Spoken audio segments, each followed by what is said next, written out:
and welcome back to On Your Terms. I'm your host, Sam Vander, Wielen, and I am so glad that you're here. Today we're talking about 5 scary legal scenarios that I can easily help you avoid, but that you should definitely be aware of. And I thought about airing this episode today because, well, tomorrow's Halloween. And I have to clear the air about something. You might have, if you've been like in my community now for a while, then you've unfortunately had to hear me hear me say this before, but I am not the world's biggest Halloween fan. It is just not my thing. I don't know. I honest to God, I'm like right now I'm like it's like I'll just turn on the news if I need to watch something scary. I saw Elise Myers, the comedian, she had a reel the other day that was like, can we all like opt out of like scary content when you like turn on Hulu and Netflix and all this stuff? It's horrifying, right? And I'm like, yeah, I totally agree. I don't need to see that. It's like the world is like that. But I don't know. I've just never been into Halloween. My mom wasn't into Halloween and like she would always say that and she would always be like, I don't really like Halloween. It's too scary. I don't like scary movies. I'm kind of a wimp. I know. Don't hate me. It's all right. We can still be friends. If you really like Halloween, I would love to hear from you. I don't hate you. There's no judgment. You can love Halloween freely. But also, I would love to hear from you, like, what you love about Halloween. Because I know, like, some people just love, like, getting dressed up or they always look forward to, like, a specific party. I know I really like this time of year, so I like that that's associated with that. I also don't really like candy. So that wow, I'm spilling all the things today. But yeah, it's like I'm not like that much of a candy person. I would if you bring me a ball of salt, I would love you forever. But sticky candy, like gummy stuff, no, just doesn't do it for me. I know, terrible. Give me like an Olipop or a Poppy and a bag of popcorn and I'm good to go. That's like all I want. But anywho, all that to say that, I knew Halloween was coming up. So I was like, let's do a scary episode. But you know me, I'm not that scary. So really we're just talking about things that sound scary today, but we're going to very easily tackle them and make them not so scary. So you won't be scared by the end of this episode. So I've been like putting off recording this episode not because it had something to do with Halloween, but because I've been really sick and I've just had like a really bad cold. Like I tested negative for everything and I just can't kick it. It's like one of those where I've had it now for a week and a half. It'll be 2 weeks in a day or two. And I just can't kick like the cough part and all of this kind of stuff. And it's just very frustrating. And I was like putting off recording podcast episodes because I wasn't feeling well. But then you just get to some point where you're like, well, I'm not getting better. So I have to record this. I sound a lot better today than I did like yesterday and the day before. So hopefully we're moving in the right direction. But it's just one of those annoying lingering things. I actually was thinking yesterday, I haven't been sick since March of 2022 because I remember I was sick like a few months before my dad passed away. And because my dad always got like he was like the Jewish mother I never had because my mom was not very much like this at all. But my dad would just like get really like anxious about me being sick. And he would always bring me like soup and juices. And he was always convinced I was sick because I wasn't drinking enough juice. and it was just like a classic like Seinfeld scenario with him every day, but let alone on sick days. And he was like so upset that I was sick. And I remember like I was really, really sick before he passed away. And he would always get very worried about me, and that would show as like anxiety and almost like a frustration. He'd be like that I was sick. It's like you can't go down. I need you. Because I was like managing all his cancer stuff. So it's been a very long time since I've been sick, but then I feel like the trade-off is like the universe is like, "You will not get sick often, but when you do, it will last for weeks." And so, like, I don't know, maybe I would take that over several, like, week-long bouts of sickness per year. I don't know. Hopefully, you're not sick now, I hope. If you are, feel better. I know there's a lot of stuff going around, but also I hope that you're someone who doesn't get sick very often.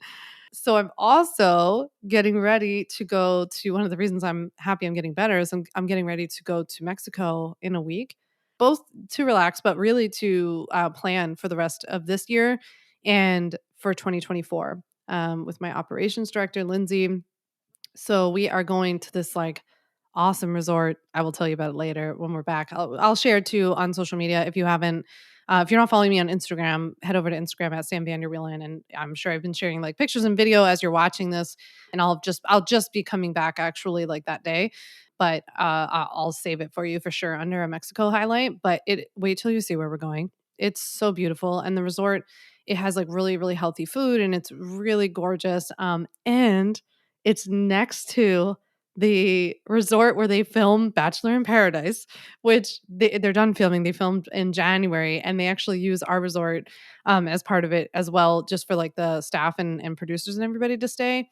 But it's so cool because you can still see like all the day beds and like the area where they all eat and they all hang out. You can see it all from the resort. So the Bachelor fan in me was just like freaking out. I was so excited. I went there back in March. So that's what I'm getting ready to do. I feel like every single time I plan for the year for my business, I get a little bit better. I have my planning episodes coming back for you soon. There'll be the episode. I usually air an episode where I reflect on this year and I teach you how to reflect on your business year. And then I follow that up with an episode on how me planning for my business year and how I recommend you plan for your business year. And we have a free planning document for you. If you want to get like a head start on all of this, I'll link to our free annual planning guide below. This is a freebie that I offered that people just love. Like we have hundreds and hundreds of people download it every year. So I'll link to that in the show notes down below, but you have that coming up. And that is the exact guide that I use for my own business and that Lindsay uses to help me plan for the whole year. So that's what I'm doing. Lizzie's my full-time employee, so I treat her to this trip every year, and we do, like, a little relaxing, a little hanging out. Luckily, I really like her and like hanging out with her, so that helps to have somebody you work with who you, like, also wanna go to dinner with. So, I love hanging out with Lindsay. I love chatting with her. I could chat with her all day long, and we have a lot in common. And, yes, we also plan and do business stuff, and so we're gonna do a little bit of all of the above.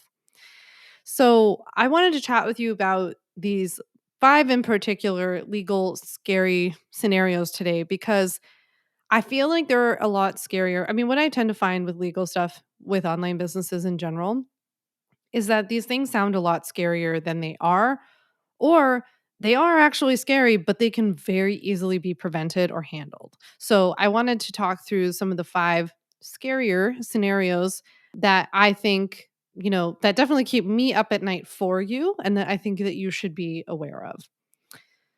The first scary legal scenario that keeps me up at night is you not getting paid, right? Because the thing that I hate the most, and I hate, like, I get these messages and emails all the time from people about work that you've done, a product you've created, a course you've offered, a service you've offered, and then you don't get paid for it. That's the worst, right? Ideally, like, just to back up for a second, ideally, like so many times when I get these messages from people, this kind of stuff wouldn't happen if you had the right stuff in place or if you were even like onboarding clients correctly or taking payments correctly, like just doing some of the more like operations, administrative stuff the right way. And I know it's both like confusing and maybe you don't know, that you're doing the wrong way until you find out, through getting screwed, like through not getting paid. But it's also that, like, sometimes people will be like, "Well, I don't need to have that stuff set up yet. Like, I don't need to have this kind of, like, layer of security yet. I'll just wait and I'll see how things go. And I'm sure, like, I'm just a little business. Nobody will do that to me." And then all of a sudden somebody does it to you. I feel like what I'm finding too is that this is happening earlier and earlier. Like, when I started in, like, 2016, 2017 in online business, I feel like what I would often hear about people not getting paid was like somebody like me where, I'm processing a lot of payments. We have people buying my ultimate bundle, for example, all the time who I don't know, who I have no interaction with, who maybe just come to my website, get a recommendation, they see a Facebook ad, like something happens, they click, they buy. And then somebody like disputes their payment or cancels their card or the charge doesn't go through. That's, like, what I associated this, like, the whole, like, not getting paid thing with, because when I started, I felt like there was more of a connection between, like, a coach and their client, for example, like, you had a personal connection, that person kept paying you. I think what started to happen or what I've started to hear a lot more about over the last 2 years is that coaches are coming to me all the time saying, I was working with this person for like 2, 3 months, or I just had somebody write to me. Actually, they posted in the Facebook community for my Ultimate Bundle program yesterday. asking what to do because a client that they had worked with like almost all the way through, they were almost at the end, canceled her payments and did a chargeback threat. So she not only wouldn't pay the balance moving forward, but she also went to her credit card company asking for all of the money that she's already paid back because she's saying that she didn't like the service that's being provided. I'm starting to see more like trickery with some of that stuff. And, maybe some of this has to do something with the economy, maybe with, like with where people are at financially. I think in our industry also, like, consumers are gonna become more savvy. People know how to, like, cheat the return system in, like, returning stuff to Target. But, like, maybe for an online business, people didn't know, like, "Oh, you can do a chargeback threat even though you've received the service and say you didn't like it and try to get your money back." So, I think that we might just be seeing, like, a little bit of an evolution there. And that's why it's my worst nightmare for this to happen to you because, you know, there's nothing like worse when I get these messages than seeing like you I know I feel that pain of like knowing that you've provided something, you've put yourself out there, you've done the work, and then you feel so robbed. Like you feel like you're getting squeezed and you feel like you're being taken advantage of and it doesn't feel good. And also it just as a small business, you can't afford for that to happen to you. Like, especially if you're working with people one on one, you can't afford to have people using up your services, using up your time, which is your money right now. If you're doing one-to-one services or any sort of services, right, online, you have to get paid for that time because otherwise that is all lost time. It's like throwing profit down the toilet. And that is not sustainable, obviously, for a small business. But I also know that when you're more in the beginning and you've only had a handful of clients, or you only have a handful of clients right now, one client canceling their credit card or one client asking for a full refund can do major damage to you financially.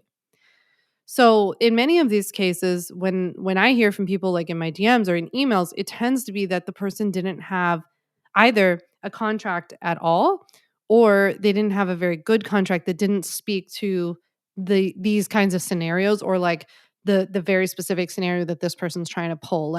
Like someone contacted me the other day who didn't have a chargeback threat policy, and she didn't have any language about cancellation in her contract. That kind of stuff is basic contract principle 101, right?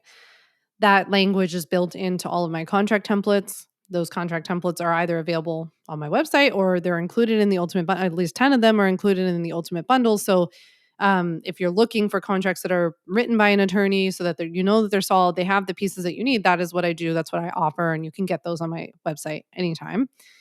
But I find often that it's like the contracts are either missing key language that's pretty obvious or they never used a contract at all, or they relied on some unenforceable type of contract, like an email back and forth with a promise, a conversation, a phone call, a handshake, an email, like, whatever, a DM, something other than what it needs to be, which is a legitimately drafted and signed, executed contract, a legal contract. That's what you need to make sure you get paid.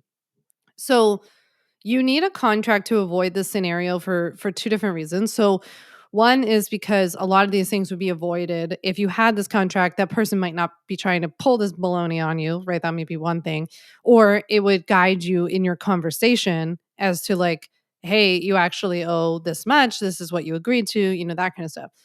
The second reason you need the contract to avoid this like nightmare scenario is that you need something to be able to now go back you up and enforce this payment. So if this person really stiffs you on the payment and it's going to do damage to your business, you can't look the other way, or you choose not to look the other way or walk away. Like there are cases where I have a training on this inside the ultimate bundle. Like when is it a good time? When is it a good idea just to like walk away? Because there are good scenarios for that.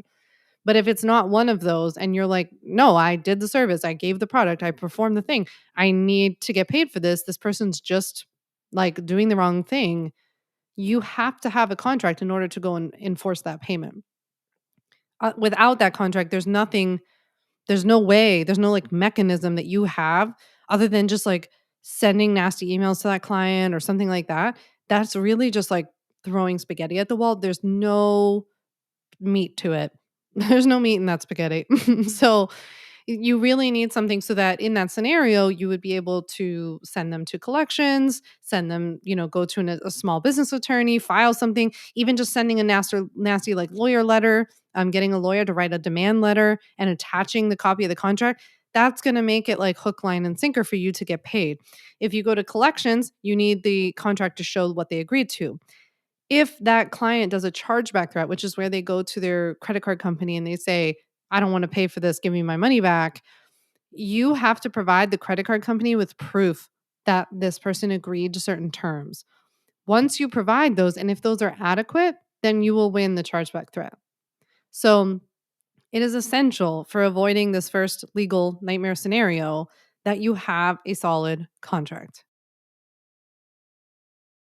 The second legal nightmare scenario that I definitely lie awake at night for you is getting reported or getting in some sort of legal trouble because of your license, or getting reported to your state governing body because you don't have a license, like somebody reporting you as a health coach for talking about nutrition, or you're a finance coach who talks about money and they report you to your state's licensing board because you're not an accountant or a certified financial planner. Really any kind of scope issue. It's not even just getting reported, but it could be like, somebody calls you out for being unqualified or talking outside of your scope, right? That is a legal nightmare that keeps me up at night because that's something that could get big, right? Like could be on a big scale. And it's something I talked about recently with one of my Ultimate Bundle members, Jenna Overbaugh, in episode 164 of On Your Terms, which I'll link to in the show notes below. But Jenna is a therapist, and Jenna started an online business in which she's not providing, therapy. She's not providing therapy services, but she's selling courses and she's running more of like an educational platform on therapy, self-help advice, that kind of stuff. And Jenna actually got reported by who we assume is a colleague. I mean, we don't know, but I think in these cases, you tend to think that it's someone who is probably in your industry. It could be a concerned citizen, even like it can be anybody. It could be somebody following you online. And she got reported. I'll let you listen to episode 164 to hear what ended up happening, and even how the Ultimate Bundle saved her ass, for example. But she had every single thing in place that she needed. And that's why this kind of thing keeps me up at night for you if you don't have legal protection in place, because this is an example of one of the things I was talking about earlier that can just be like easily prevented if you have the right pieces in place.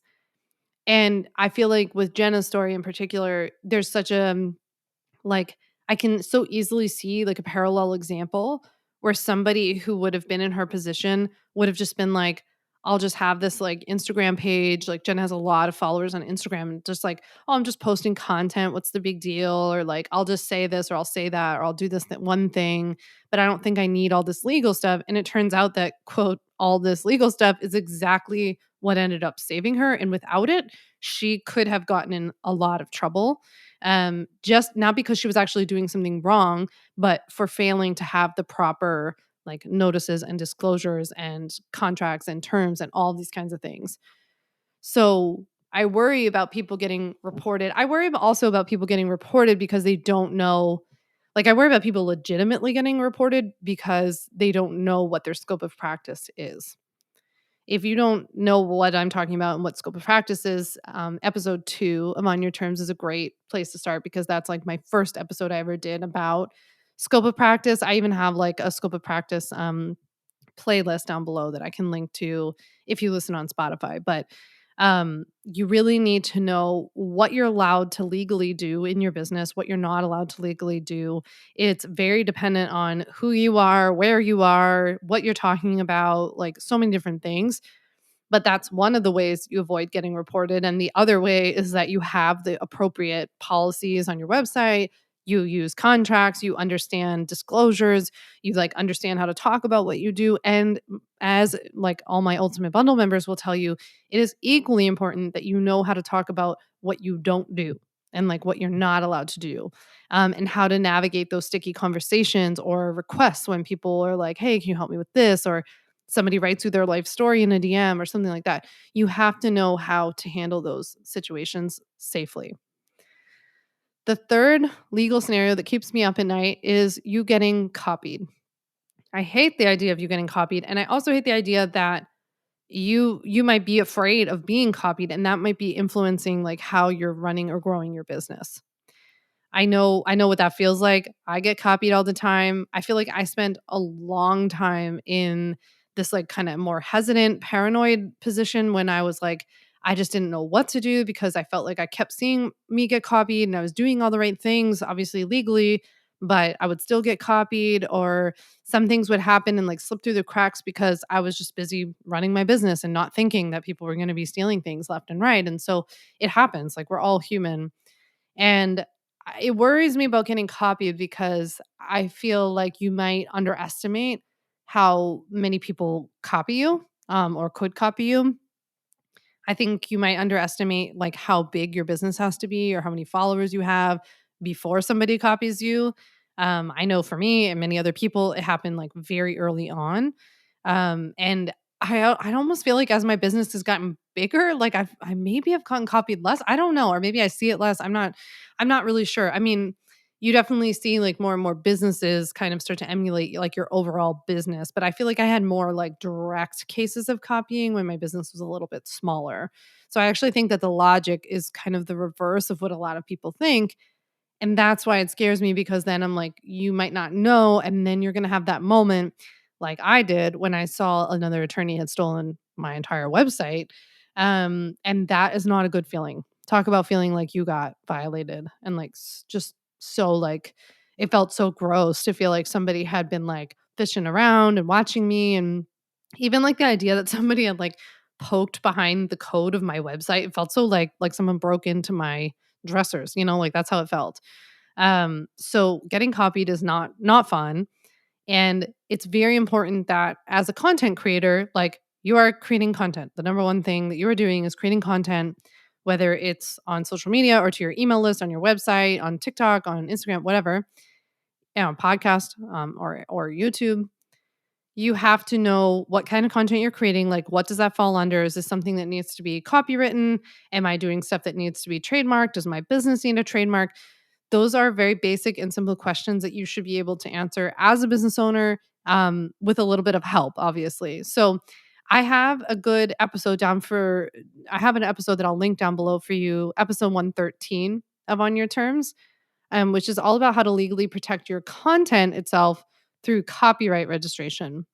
And then I also have an episode down below that I will link for you about whether or not you need to trademark, like, your business name or the names of your programs, or even, like, differentiating between trademarks, copyrights, patents, like, all that stuff. It can be really confusing. And so I have some really, like, easy, quick episodes for you that I will link to down below all about this. The fourth legal scenario that I am nervous about is that you might get caught without a contract or be using a bad one and then get stuck in a scenario in which not having a contract or having a bad one comes back to bite you. So we kind of talked about this when it comes to not getting paid. That is definitely one area where I see it. I see it in when people, like, ask for a refund, and then you're like, well, I said no refunds, like, in the, I don't know, like, on the sales page or, like, on the checkout page somewhere, and now they're asking for a refund. I'm like, I know, but where's your contract for it? Like, you need a contract that says that there are no refunds and that they have to agree to it, right? So refunds is a good one. Another good example of, like, something that this is like, I mean, I always say this to people, like, I'm a lawyer and I sometimes don't even foresee, like, the shenanigans that people pull sometimes online. So I remember that this one person, one of my friends, it was a course, she is a course creator, but this was, like, several years ago. And she was selling her online course. And this was before we became friends. And she had, like, very simple terms at checkout. So again, she had a contract, but it was a bad one. It was not written by a lawyer. It was something that she cobbled together herself, copy and pasted. I know that that is what a lot of people do.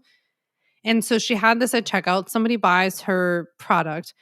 They basically take her course so that they can be, like, inspired by it, and they wanna go out and create their own, and they end up, like, basically going off and creating the identical course. Like, they go and create their course. Not like they don't steal the content outright, but they go and like use the structure of her course, the topics that she talks about, like they're very inspired by it. And then they use a lot of like the methodologies and strategies, which weren't like things that she necessarily owned, but she definitely taught them in that course. And then this other person, saw them in her course and goes and replicates them. And when my friend finds out about this and contacts her and says, you're in violation of, you're violating my copyright and my this, that, and my other thing, the girl says, where's your contract that says that that any of this information was confidential, that it couldn't be reused? I don't see anything about a license. I don't see you saying that this is your intellectual property. Do you have it registered? And the girl was like, I remember seeing the email, and I'll just tell you that this girl from Philly wanted to slap her when I saw the email because it was so rude, right? Like she was clearly playing games with my friend, and she was clearly like she knew what she was doing and she knew it was wrong, but she was trying to get out on like a technicality, right? And it was so rude. By the way, I'm just kidding about slapping. I wouldn't physically harm another human being by on purpose, but I'm just saying I digitally wanted to slap her because it was just yeah, it was just like so sneaky, snarky, gross, slimy. I hated it. I remember I was so mad when I saw this email. And on the other hand, she was right about some stuff, right? The point is that this person should have had to agree to a contract when she purchased the course that was good and that talked about these issues. These are everything that I just named are super basic issues. Like my contract template for your online courses and memberships, it's called Terms of Use contract template. The Terms of Use contract template that goes over like what you are and aren't allowed to do with reusing the content, who you can share it with, like, your intellectual property ownership, like what you would do if you found out about it, all of these kinds of things. Like all of these issues are basic issues that would be in any good terms. So that's why it is a legal nightmare to get caught without a contract or with a bad one, because you could just be missing things that are like really obvious that people like me would know to put in there. And it's no fault of your own, but it might just be missing from your contracts right now. Okay. Are you ready for my fifth and final scary legal scenario that keeps me up at night? By the way, after I finish my fifth legal scenario, I want you to stick around because I actually had a listener the other day, one of our terminators, as I'm going to start calling you all, one of my terminators. If you listen to the podcast regularly, one of my terminators the other day asked if I could start sharing like a little to-do list or recap at the end of the episode of like, here's what I would do. So I'm going to share that after the fifth legal scenario. Okay, so the fifth thing that keeps me up at night is you never going anywhere because you're afraid that you're legally exposed, but you never doing anything about it either. Something I've been thinking about a lot lately is just that we need to focus on what we can control, and that a lot of our like fear and anxiety around a lot of things in business, but I can only really speak for like the legal stuff, is that we spend a lot of time worrying about things that are outside of our control, and it's a double dose, like a double whammy of a bad combo when you also don't take action and do the things that you can. So a lot of times I hear from people who are really afraid, of being sued or of being found out or someone reporting them. Like a lot of the things that we talked about today. Like, what if I offered this thing and then people cancel their credit cards? Or like, what if someone steals it? What if someone copies from me? But then I'll ask them like, "But then what are you doing about it?" Right? Because some of the stuff we can and can't control. Some of it, even if we get the legal pieces in place, we're not necessarily getting these legal pieces in place so that no one can ever copy us. Like there's no, as I always say, like there's nothing that stops somebody from grabbing their phone and like typing in your caption into their caption, right, on social. So that's easy to do, and like there's not a lot you can do to block them, but you can do something to put yourself in a position to do something about it. And then we can work on releasing the rest, right? You and me together, because I've got my own anxieties from here to next Sunday. And a lot of it is about stuff that I can't control. And that's not up to me. And we're fooling ourselves if we think that we can just sit here and you know, worry it out. Like we're going to like fix it by worrying or whatever. I really do believe that you're resourceful, you're resilient, that you can handle it when or if it does happen. I believe for one that probably a lot of what you're worried about wouldn't even ever happen. And two, that if it did happen, it's outside of your control. That's because it would be outside of your control, and therefore, if it did happen, you are strong and capable enough to just deal with it. And that's really all that you can do, right? So I am here, my ultimate bundle is here, for example, so that you can have that like breath of relief, that sigh of relief, knowing that you have done what you can do.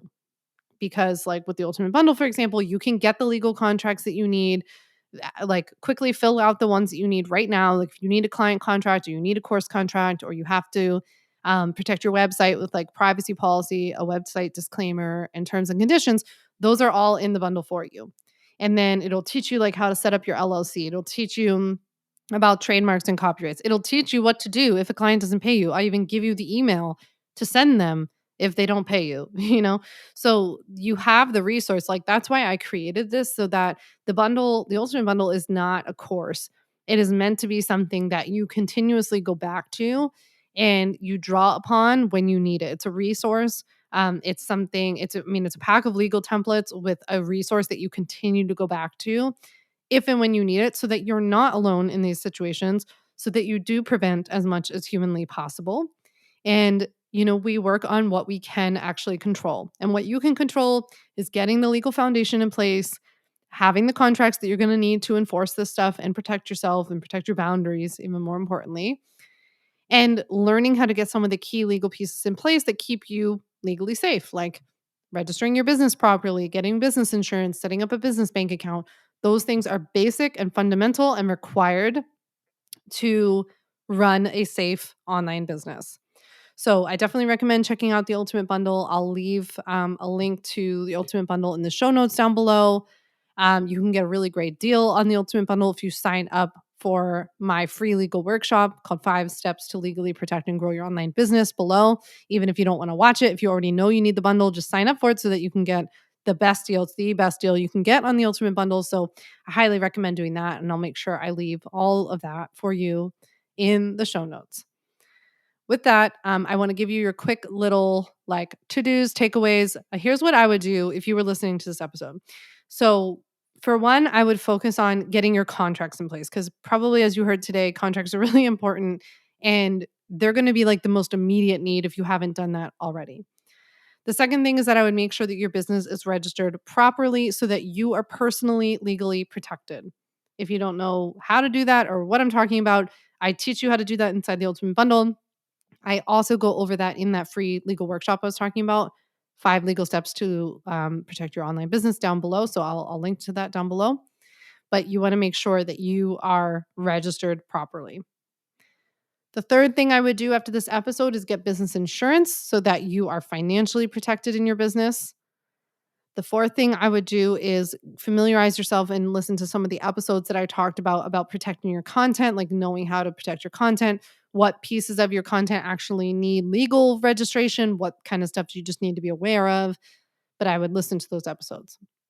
And the fifth and final thing that I would do after listening to this episode is that if you are ready to like stop worrying about the legal stuff and confidently be able to grow your business, I would go get the Ultimate Bundle. If you've been thinking about it for a while, I don't know what's going to change with time, but I would highly recommend getting inside because what I hear every single day as a creator myself is from thousands and thousands of customers saying, I once I got it, I automatically felt better and I was able to start moving forward. I was able to start confidently promoting my business. Actually, you know what? I'm going to read you an email I just got. Okay, here's an email I just got today from a brand new bundle member. She said, I'm nearing the launch of my first online course, which will later include a group coaching component. I've been playing small with promoting my one-to-one coaching offers because of my DIY contracts that I know aren't as legally good as they should be. I knew I needed some legally legit contracts in place before I could really feel comfortable and confident to scale my business and up level. I was and still working through afraid of being seen. I was comparing you and your ultimate bundle between another attorney for coaches who offers similar legal templates. And ultimately, I went with the ultimate bundle because it really seemed to have everything I needed for what I'm hoping to build. I love that there's continued support and opportunity to connect in the Facebook community group if I need to, as well as the ability to search the group to see what questions have been answered before. When you announced the bundle would be on sale and I saw your bonuses, it really was a no-brainer. I haven't even logged in yet, but I already have more peace of mind knowing that I have it, and I can't wait to dive in and get things set up. Thank you. So that was a really nice email that I got to just a couple of minutes ago that backs up what I'm saying here about I think as soon as you even have it, you're going to feel better. But really, I want you just to get this stuff in place. So thank you so much for listening to this week's episode. My DMs and email are always open. You can DM me at Sam Vander Wielen on Instagram. Let me know you listened to this episode or if you have any questions. And you can always email me or reply to any of my emails that you get with any questions that I can help you with. With that, I'll chat with you in a few days. Thanks so much for listening to the On Your Terms podcast. Make sure to follow on Apple Podcasts, Spotify, or wherever you like to listen to podcasts. You can also check out all of our podcast episodes, show notes, links, and more at samvanderwielen.com/podcast. You can learn more about legally protecting your business and take my free legal workshop, 5 Steps to Legally Protect and Grow Your Online Business at samvanderwielen.com. And to stay connected and follow along, follow me on Instagram at Sam Vander Wielen and send me a DM to say hi.